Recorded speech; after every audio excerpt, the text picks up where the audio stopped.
ہے کس قدر آسان ہے موت، کتنی مشکل زندگی ہے کس قدر آسان ہے موت، کل بے افلاس میں دولت کے کاشانے میں موت، کل بے افلاس میں دولت کے کاشانے میں موت، دست میں دہر میں گلشن میں ویرانے میں موت، دست میں اور دہر میں گلشن میں ویرانے میں موت۔ میرے بھائیوں، یہ آیت قرآن پاک کی ہے کہ ہر نفس کو موت کا مزہ چکھنا ہے۔ آج ہمارا اور آپ کا یہ المیہ بن گیا ہے کہ ہم قرآن کو جب بھی پڑھتے ہیں تو کبھی قرآن کھولتے نہیں، یا تو کسی کے 10ویں میں قرآن پڑھا جاتا ہے، یا کسی کے 20ویں میں قرآن پڑھا جاتا ہے، یا کسی کے 40ویں میں قرآن پڑھا جاتا ہے۔ ارے وہ قرآن ہم سے سوال کر رہا ہے، اے مردے کے لیے قرآن پڑھنے والے، کبھی زندہ کے لیے بھی قرآن پڑھ، کبھی خود کے لیے بھی قرآن پڑھ۔ اقبال فرماتے ہیں، لکھنا نہیں آتا تو میری جان پڑھا کر، ہو جائے گی مشکل تیری آسان پڑھا کر، اور واللہ تیری روح کو تسکین ملے گی تو قرب کے عالم میں قرآن پڑھا کر۔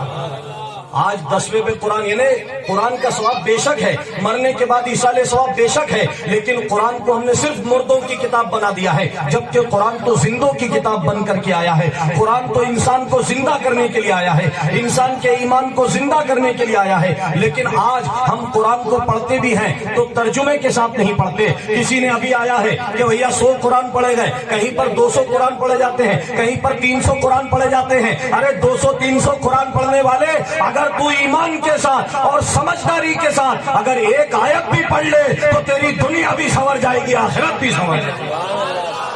ایک آیت ہے قرآن کی، کلو نفس ذائقۃ الموت، اگر اس کو سمجھ لیا، اس پر تو ایمان لے آیا تو تجھے 100 قرآن پڑھنے کی ضرورت نہیں ہے، قرآن خوانی کروانے کی ضرورت نہیں ہے۔ تیرے مرنے کے بعد چاہے کوئی قرآن پڑھے یا نہ پڑھے، تیرے مرنے کے بعد کوئی تیرے لیے دعا کرے یا نہ کرے، لیکن تو نے ایک آیت کو سمجھ لیا تو تیری دنیا بھی کامیاب، تیری قبر بھی کامیاب، اور تیرا حشر بھی کامیاب ہو جائے گا۔ وہ آیت ہے کہ بے شک ہر انسان کو موت کا مزہ چکھنا ہے، بے شک ہر انسان کو موت کو گلے لگانا ہے۔ میرے بھائیوں، ہم توجہ دیں، ایک بچہ جب ماں کے پیٹ میں ہوتا ہے، 9 مہینے تک ماں کے پیٹ میں رہتا ہے، تو وہ یہی سمجھتا ہے کہ دنیا بس اتنی بڑی 2 فٹ۔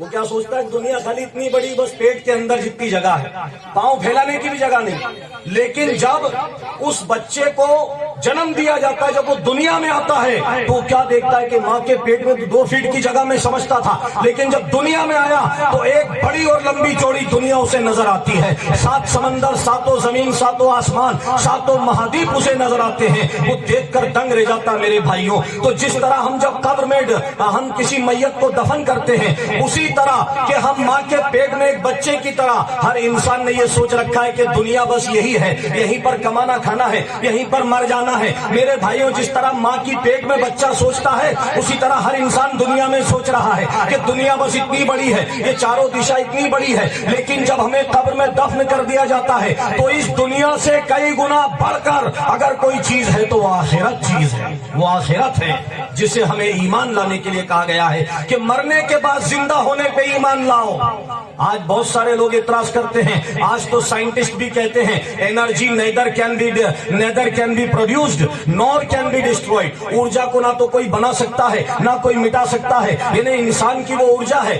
جب انرجی کو کوئی نہیں مٹا سکتا تو انسان بن کر آیا ہے، تجھے کون مٹائے گا؟ تو میرے بھائیوں، ہم ماں کے پیٹ والی سوچ کو چھوڑ دے اور بڑی سوچ اپنائے کہ جس طرح ماں کے پیٹ کا بچہ جب ماں کے پیٹ میں ہوتا ہے تو 2 فٹ کی دنیا دیکھتا ہے، لیکن جب وہ پیدا ہو جاتا ہے تو ایک بڑی دنیا یہاں پر آئی ہے۔ اب ہم بھی ابھی اس دنیا کے ماں کے پیٹ میں ہیں۔ جب ہمیں قبر میں لٹا دیا جائے گا، دنیا سوچے گی ایک 4 دیواری میں یہ بندہ دفن ہو گیا ہے، لیکن اس کے سامنے ایک وسیع و عریض دنیا ہوگی، قیامت تک کا عرصہ ہوگا، اور اس کے بعد آخرت کی کبھی نہ ختم ہونے والی دنیا ہوگی۔ ایک کسان جب کھیت میں دانا ڈالتا ہے تو میں نے اس کسان سے پوچھا، اے کسان، تو نے کھیت کے اندر دانا کیوں ڈال رہا ہے؟ یہ تیرا دانا تو سڑ جائے گا، تیرا دانا تو گل جائے گا، تو اپنے دانے کو کیوں برباد کرتا ہے؟ سویابین کا دانا ڈالتا ہے، گیہوں اور چنے کا دانا ڈالتا ہے۔ میں نے کسان سے پوچھا، اے کسان، تو نے زمین میں دانا سڑنے کے لیے کیوں ڈالا ہے؟ تو کسان جواب دیتا ہے، ارے نادان، میرا دانا سڑے گا نہیں، گلے گا نہیں، ارے زمین میں سڑ گل کر اللہ اس سے سینکڑوں دانے پیدا فرما دے گا۔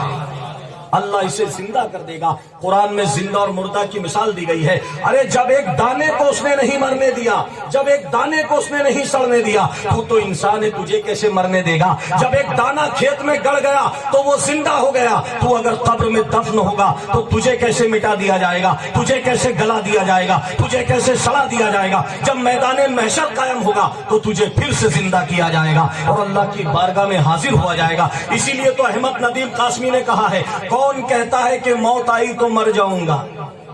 کون کہتا ہے کہ موت آئی تو مر جاؤں گا؟ میں تو دریا ہوں، سمندر میں اتر جاؤں گا۔ میں تو دریا ہوں، سمندر میں اتر جاؤں گا۔ اور زندگی نام ہے مر مر کے جیے جانے کا، مردہ دل کیا خاک جیا کرتے ہیں۔ تو میرے بھائیوں، یہ زندگی کا انتہا نہیں ہے۔ اسی لیے اللہ کے رسول نے فرمایا کہ موت مومن کے لیے تحفہ ہے، یعنی کہ موت مومن کے لیے تحفہ ہے، اور یہ تحفہ اللہ تعالیٰ کی طرف سے جب ملتا ہے تو بندے کو ناراض نہیں بلکہ خوش ہونا چاہیے۔ آج دیکھو ہماری اور آپ کی اوقات کیا ہے، دنیا کے مالداروں کی اوقات کیا ہے۔ ایک نمرود بادشاہ ابراہیم کے زمانے میں ہوا تھا۔ اپنی آخری بات کہہ کر کے آپ ڈسٹربنس نہ کریں صاحب، آج جو ہے سردی بھی بہت کم ہے، اور سردی ماشاءاللہ اللہ کے کرم سے کم ہو گئی، آنکھ کے سامنے بیٹھنے کا بھی ٹائم بھی نہیں ہے۔ کیا بات ہے، سبحان اللہ۔ ایمان کی گرمی سے محفل کی گرمی وہ محفل ہے کہ جہاں ذکر حبیب ہوتا ہے خود خدا بھی قریب ہوتا ہے، ان کی محفل میں بیٹھنے والا آدمی خوش نصیب ہوتا ہے، سبحان اللہ، خوش نصیب ہوتا ہے۔ میرا 10 منٹ کا ٹائم رہ گیا، 10 منٹ میں اپنی ایک بات آپ کے دل میں اتار دینا چاہتا ہوں کہ آج قرآن کا ترجمہ ہر زبان میں اویلیبل ہے۔ دنیا کے اندر آج اسلام کو چھوڑ کر کے ایک ملعون نے اسلام کو چھوڑ کر کے میڈیا کے سامنے اس کو ہائی لائٹ کیا گیا، لیکن میں آپ سے بولنا چاہوں گا کہ گوگل کے اندر آپ سرچ کر کے دیکھو کہ دنیا میں سب سے زیادہ چھپنے والی، دنیا میں سب سے زیادہ بکنے والی، دنیا میں سب سے زیادہ پڑھی جانے والی، دنیا میں سب سے زیادہ ریسرچ کرنے والی اگر کوئی کتاب ہے تو وہ قرآن پاک ہے، وہ قرآن پاک ہے۔ آج ہمارے پاس نیٹ کا زمانہ ہے، ہم چاہیں تو ہندی میں قرآن ڈاؤن لوڈ کر کے پڑھ سکتے ہیں، اردو میں قرآن ڈاؤن لوڈ کر کے پڑھ سکتے ہیں، انگریزی میں، دنیا کی ہر زبان میں قرآن ہمارے پاس موجود ہے۔ تو ہم قرآن پاک کو سمجھے۔ میرے بھائیوں، آج دنیا میں گوگل پہ ہم سرچ کریں گے دا fastest growing religion of the world, دنیا میں سب سے تیزی سے پھیلنے والا مذہب کون ہے؟ تو گوگل بتائے گا کہ Islam is the fastest growing religion of the world, دنیا میں سب سے تیزی سے پھیلنے والا اگر کوئی مذہب ہے تو اسلام ہے۔ دنیا میں اندر آج ایک اسلام کو، ایک ملعون نے اگر اسلام کو چھوڑ دیا تو اس کو ہائی لائٹ کیا گیا۔ آج گوگل کے اندر سرچ کر لو کہ امریکہ کے اندر سب سے تیزی سے بڑھنے والا مذہب کون سا ہے تو وہ اسلام ہے، یورپ کے اندر سب سے تیزی سے پھیلنے والا مذہب کون سا ہے تو وہ اسلام ہے۔ پوری دنیا کے اندر سب سے بڑھ کر کے اگر لوگوں کو اپنے اندر سمیٹنے والا کوئی مذہب ہے تو اسلام ہے۔ میرے بھائیوں، یہ اسلام کی خوبی ہے۔ آج ہم موت کے لیے دنیا کے کاموں میں لگے ہوئے ہیں۔ علامہ اقبال فرماتے ہیں، چمن زار زار ہے دنیا، کتنی بے اعتبار ہے دنیا، زندگی نام رکھ دیا کس نے، موت کا انتظار ہے دنیا، موت کا انتظار ہے دنیا۔ آج اس دنیا کے لیے آخرت کو بھلا دیا گیا۔ یہ دنیا ٹیمپریری چیز ہے اور آخرت پرماننٹ چیز ہے۔ پرماننٹ چیز کے لیے ہم نے اس ٹیمپریری دنیا کو گلے لگا لیا ہے۔ میرے بھائیوں، اللہ کے رسول فرماتے اس دنیا کی حیثیت اگر ایک مچھر کے پر کے برابر بھی ہوتی تو کوئی کافر اس دنیا سے ایک گھونٹ پانی نہیں پی سکتا تھا۔ اللہ کے نزدیک حقیر ہے یہ دنیا، اللہ کے نزدیک ذلیل ہے یہ دنیا۔ تم کو دنیا میں آزمانے کے لیے بھیجا گیا ہے۔ یہ دنیا ایگزامینیشن ہال ہے، یہ دنیا اگنی پریکشا ہے، یہ پریکشا کا کیندر ہے۔ یہاں پر دیکھا جائے گا کہ کون اللہ سے ڈرتا ہے، کون اللہ پر ایمان لاتا ہے، کون نیک عمل کرتا ہے۔ ورنہ یاد رکھو، نمرود نے اعلان کیا تھا، اے ابراہیم میں تمہارے خدا سے جنگ کرنا چاہتا ہوں۔ آخری بار اعلان کیا تھا نمرود نے، تو اللہ تعالیٰ نے اس کی اوقات یاد دلانے کے لیے آج دولت کی ڈھیر پہ بیٹھنے والوں، زمین جائیداد بنانے والوں، 100 بیگھہ 50 بیگھہ زمین کے مالک بن کر کورٹ میں اس کا دعویٰ کرنے والوں، کتنے ہی مالک ایسے آئے جس کو زمین کھا گئی، آج زمین ڈھونڈ رہی ہے، کہاں گئے میرے مالک؟ مجھ پر دعویٰ کرنے والے 52 بیگھہ والے کہاں گئے؟ آج زمین ڈھونڈ رہی ہے ان کو، وہ سب زمین کے اندر دفن ہو گئے، اور زمین تو آج بھی وہی ہے، مالک آئے اور چلے گئے، کتنے ہی مالک آئیں گے اور چلے جائیں گے۔ میرے بھائیوں، دنیا میں ان کا نام و نشان نہیں رہے گا۔ نمرود نے اعلان کیا، اے ابراہیم میں تمہارے خدا سے جنگ کرنا چاہتا ہوں۔ اللہ نے فرمایا کہ یہ مجھ سے جنگ کرنا چاہتا، ابراہیم تم مت جانا، کیونکہ تم تو نبی ہو، تم پاورفل انسان ہو، تم دنیا میں سب سے عظیم ہو، تم مت جانا جنگ کرنے۔ اللہ تعالیٰ نے کسے بھیجا؟ ایک مچھر کو بھیجا، اس کی اوقات یاد دلائی۔ وہ دنیا پہ حکومت کرنے والا، چاروں دشا میں اس کی حکومت تھی، اپنے آپ کو خدا مانتا تھا، لوگ اس کو سجدہ کرتے تھے، نمرود کی عبادت کرتے تھے، وہ موت کو بھول گیا تھا۔ اللہ نے ایک مچھر کو حکم دیا کہ جا نمرود کو اس کی اوقات بتا۔ وہ مچھر نمرود کے ناک میں گھس گیا، اور مچھر بھی کون سا؟ لنگڑا مچھر۔ وہ 400 سال تک اس کے بھیجے کو کھاتا رہا۔ نمرود تڑپ تڑپ کے تل تل کر کے مر گیا۔ پوری دنیا پر حکومت کرنے والا ایک مچھر کو بھی کنٹرول نہیں کر سکا، بتا دیا۔ جب کل کے نمرود نے خدائی دعویٰ کیا تو اللہ نے مچھر کو بھیج دیا۔ آج کے نمرودوں نے جب 36 انچ کا سینہ بھلا کر اچھے دن کی بات کہی کہ اچھے دن لے کے آئیں گے، تو ان کی اوقات یاد دلانے کے لیے نمرود کے مچھر سے 100 گنا چھوٹا virus, micro virus of the world, جسے کورونا کووڈ-19 کا نام دیا گیا، اس وائرس کو بھیج دیا۔ اس وائرس کے ذریعے آج کے نمرودوں کو اوقات یاد دلائی، آج کے نمرودوں کو اوقات یاد دلائی۔ اے دنیا کے اچھے دن کی بات کرنے والوں، اتنے برے دن آئے کہ لاشوں کے انبار لگ گئے۔ امریکہ میں 50 لاکھ لوگ مارے گئے، ہندوستان میں 50 لاکھ لوگوں مارے گئے۔ ہندوستان میں تو آنکڑوں کا ہی گھوٹالا کر دیا، پوری دنیا میں لاشوں کا ڈھیر لگ گیا۔ گنگا میں لاشیں پھینکنی پڑ گئی، کتے نوچ کے کھا گئے، کفن دفن نصیب نہ ہوا۔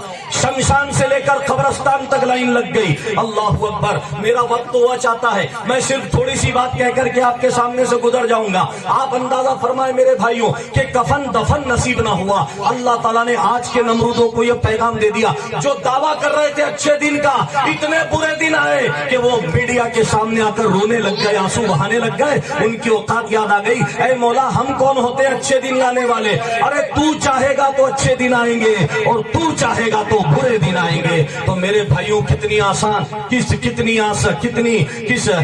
آسان موت ہے، کتنی آسان زندگی ہے، کس قدر مشکل ہے موت۔ یہ موت کتنی آسان ہے اور زندگی کتنی مشکل ہے۔ آج کے نمرودوں کو اللہ تعالیٰ نے پیغام دے دیا۔ تو آج یہ کورونا مہاماری کا جو ہمارے سامنے ایک دور آیا ہے، اس سے ہم اللہ کی قدرت کو پہچان لیں کہ جو انسان چاند پہ زندگی ڈھونڈ رہا تھا، جو انسان منگل پر زندگی ڈھونڈ رہا تھا، اس انسان کو اللہ نے فرمایا کہ ذرا دنیا میں اپنی زندگی ڈھونڈ کے بتا دے۔ اے چاند پر زندگی ڈھونڈنے والے، چاند پر محل بنانے والے، دنیا کے اندر اپنی زندگی ڈھونڈ لے۔ اس لیے میرے بھائیوں، یہ دنیا ایک ایگزامینیشن ہال ہے۔ آج لوگ کہتے ہیں کلو پٹیل صاحب کے ایصال ثواب میں ہم نے اس محفل کو منعقد کیا۔ ارے صاحب، کلو پٹیل صاحب کی کیا عمر تھی، جوان آدمی تھے صاحب، بچے چھوٹے تھے، بہت جلدی گزر گئے۔ لیکن میرے بھائیوں، تمہاری ماں کے پیٹ میں اللہ نے عمر مقرر کر دی ہے۔ موت میں عمر نہیں دیکھتی ہے۔ کوئی ماں کے پیٹ میں چلا جاتا ہے، کوئی 10 سال میں دنیا سے رخصت ہو جاتا ہے، کوئی 20 سال میں چلا جاتا ہے۔ یعنی کہ دنیا سے جانے کے راستے بہت ہیں، لیکن دنیا میں آنے کا راستہ ایک ہے، رب کو راضی کرنے کا ایک راستہ، ماں کے پیٹ سے آنا۔ اسی لیے فرمایا گیا ہے کہ حضرت سعد بن ابی وقاص آئے اللہ کے رسول کی بارگاہ میں، یا پروردگار عالم کے رسول، مجھے اللہ تعالیٰ کو راضی کرنا ہو تو مجھے کیسے معلوم ہوگا کہ اللہ مجھ سے راضی ہے یا ناراض ہے؟ تو اللہ کے رسول نے ارشاد فرمایا کہ تو اپنے ماں باپ کو دیکھ لینا، اگر تیرے ماں باپ تجھ سے راضی ہوں تو سمجھ لینا خدا راضی ہے، اور اگر ماں باپ ناراض ہیں تو سمجھنا خدا ناراض ہے۔ تو میرے بھائیوں، اس عالم میں دنیا سے جانا کہ تمہارے ماں باپ تم سے راضی رہیں۔ آج لوگ حج کرنے کے لیے جاتے ہیں، بڑے بڑے نیم پلیٹ کے لیبل لگا لیتے ہیں، اور بڑے بڑے حج کرنے کے لیے دنیا میں لوگ جاتے ہیں، حاجی صاحب کا ٹائٹل لگا لیتے ہیں۔ نام کوئی پوچھتا ہے تو نام بعد میں بتاتے، پہلے حاجی لگاتے ہیں، نام پلیٹ گھر کے باہر لگا دیتے ہیں، حاجی فلانا صاحب، حاجی ڈھینکا صاحب۔ لیکن میرے بھائیوں، تمہارا حج قبول ہوا ہے کہ نہیں کون جانتا ہے؟ لاکھوں روپے کمائے، سفر کیا، 1 مہینے گھر سے دور رہے، اور حاجی صاحب کا اعلان کر دیا، لیکن تمہیں کیا معلوم تمہارا حج قبول ہوا ہے کہ نہیں؟ اللہ کے رسول فرماتے ہیں 7 سمندر نہ جاؤ، کعبے کا طواف ساتھ نہ کرو، بلکہ تو اللہ کے رسول فرماتے ہیں اگر کوئی بندہ اپنے ماں باپ کے چہرے کو محبت سے اور عزت سے ایک بار دیکھ لیتا ہے تو اللہ ایک مقبول حج کا ثواب عطا ایک حج کا ثواب عطا فرماتا ہے۔ صحابہ اکرام نے عرض کیا یا رسول اللہ، اگر ہم دن میں 100 بار ماں کے چہرے کو دیکھیں تو فرمایا 100 مقبول حج کا ثواب اللہ دیتا ہے۔ جب ماں باپ کے چہرے کو محبت سے عزت سے دیکھنے پر اتنا بڑا ثواب ہے تو ان کی فرما برداری کرنے پر کتنا ثواب ہوگا، ان کی بات ماننے پر کتنا ثواب ہوگا۔ اللہ تعالیٰ سے دعا ہے کہ مولا کریم تمام مسلمانوں کو سننے کے ساتھ ساتھ عمل کرنے کی توفیق عطا فرمائے۔ ایک ضروری اعلان یہ کرنا چاہتا ہوں،